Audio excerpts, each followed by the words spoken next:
안녕하세요. 선교 알아가기 시간입니다.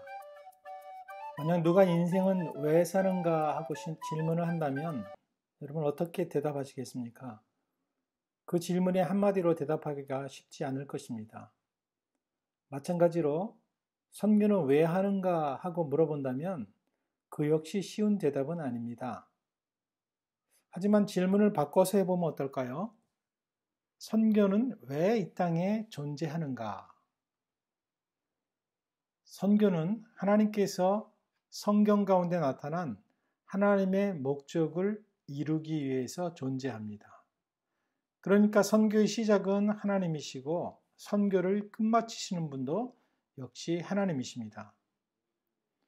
그러니까 선교를 왜 합니까?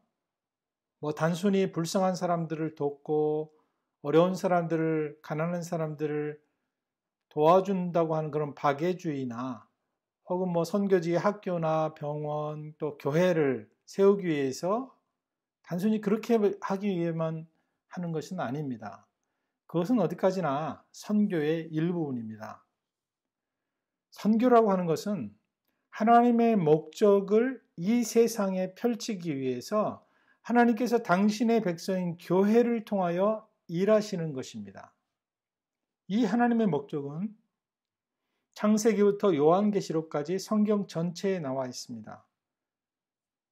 그 목적이 무엇이죠? 한마디로 하면 모든 민족에게 복을 주는 것입니다. 하나님께서 사람을 창조하신 것도 역시 사람들에게 복을 주시기 위해 창조하셨습니다. 첫 번째 사람인 아담과 하와를 창조하시고 하나님께서 가장 먼저 하신 것이 바로 복을 주시며 이르시되 생육하고 번성하며 땅에 충만하며 땅을 정복하고 다스리라고 하십니다. 또 모든 인류가 홍수로 멸망하고 이제 새롭게 시작하는 인류의 대표자인 노아의 가족들에게도 역시 가장 먼저 하신 것이 뭐냐면 복을 주신 것입니다. 이 하나님의 복 주시려고 하는 목적 때문에 이 땅에 선교가 존재하는 것입니다. 이 하나님의 목적은 예수 그리스도와 교회를 통해서 계속 이어져 나가고 결국 예수님이 다시 오시는 재림으로 완성이 됩니다. 그러니까 선교는 예수님 오실 때까지만 계속 진행되는 것입니다. 그 복 주시려는 하나님의 목적은 크게 세 방향으로 나눠져 있는데 첫째는 하나님께서 선교를 통해서 모든 민족에게서 영광을 받으시려고 하시는 것입니다. 그리고 악에 대하여는 사단의 나라를 멸하시고 하나님 나라를 임하게 하시려고 하시는 것입니다. 마지막으로 사람들에게는 하나님의 복을 주시는데 사람들을 예수의 이름으로 구속을 얻게 하시는 것입니다.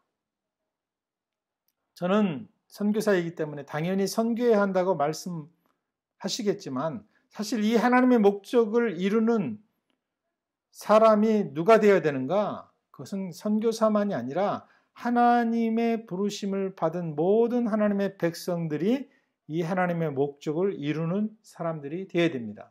그렇기 때문에 선교는 모두가 해야 할 일입니다. 여러분, 선교는 왜 합니까?